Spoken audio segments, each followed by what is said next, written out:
This episode is for the person who feels tired in a way that rest doesn't fix. If you've been thinking, why do I feel drained even when I'm doing all the right things? Or when I'm doing nothing at all? Or why does my life feel full but not satisfying? This conversation is for you. Today we're talking about reclaiming your power, not in a loud or forceful way, but in a grounded, peaceful, honest way. Because power isn't something you earn, it's something you return to.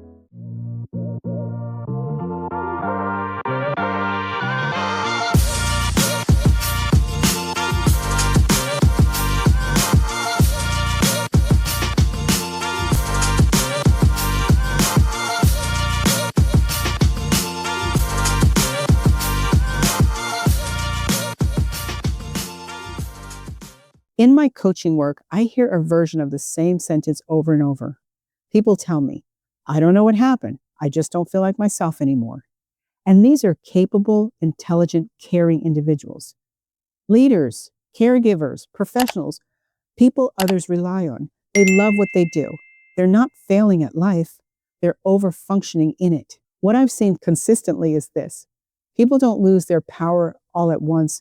They give it away in small, reasonable ways, saying yes when they actually mean maybe, ignoring their own signals, putting themselves last just long enough for it to become a habit. When you are pouring out to others, your cup becomes empty. Most people don't know how or even when they should be refilling their cup. How do I know this? Because I lived it too. Yeah, there was a season when I believed caring meant being endlessly available, that saying no was selfish, that slowing down meant I'd miss something. But eventually I realized I wasn't tired because I lacked energy. I was tired because I was disconnected from my own agency. That realization reshaped how I understand power and how to come back to it and to yourself.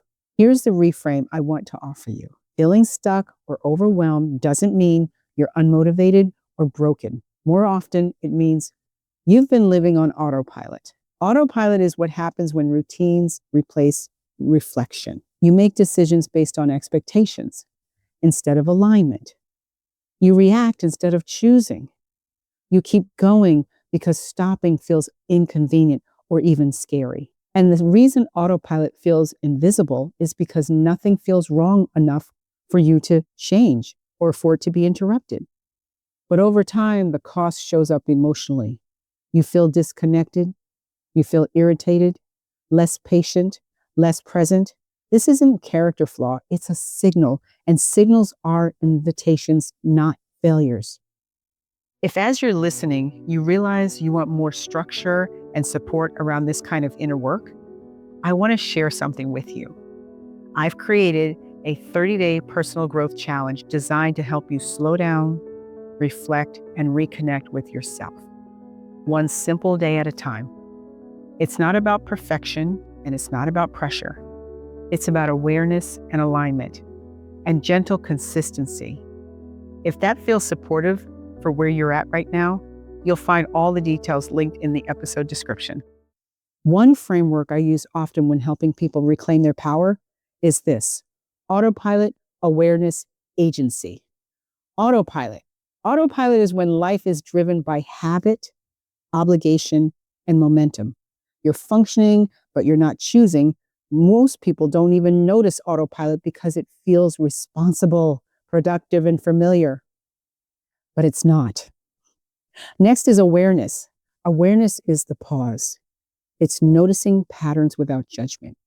It's asking questions like, why am I doing this? Is this aligned with who I am and who I am now? What am I feeling and what does it need from me? Or what does it take from me? Awareness is restoring your choice, and choice is where power lives. Choice is your superpower. Next is agency. Agency is action from awareness. It's choosing your responses instead of reacting from habits. Agency doesn't mean controlling everything. It means honoring yourself within what you can control. Agency is how power is reclaimed, not through force, but through intention. I want to invite you into a brief moment of reflection. Let's just pause here. Consider this honestly. no judgment. Ready? Where in your life have you been saying yes out of habit, not choice? Next, what have you been tolerating because it feels easier than addressing?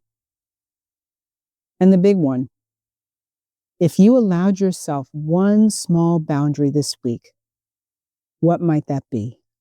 Just remember, awareness doesn't demand immediate action. It simply asks you to notice. Now I'm giving you an invitation with no pressure. If this conversation resonates and you're realizing, you want support in reconnecting with yourself, I want to share a gentle next step. I've created a 30-day personal growth challenge designed to help you. It helps you step out of autopilot and into awareness one day at a time. It's not about doing more, it's about creating space for reflection, clarity, aligned action. You'll find the details in the episode description. Along with additional supportive resources you can explore at your own pace. And if this podcast feels like a space that supports you, I invite you to follow and subscribe so you can continue this journey with me. So let's bring this together. Your power doesn't disappear. It gets quiet when it's ignored. And the moment you pause, reflect, and choose intentionally, it begins to return. In the next episode, we'll be talking about discovering your gifts and purpose and how to recognize what has been present in you all along. So thank you for being here, and thank you for listening, and thank you for choosing yourself today. Now, I want to remind you always, you are not broken, you are becoming, and this space is for your growth.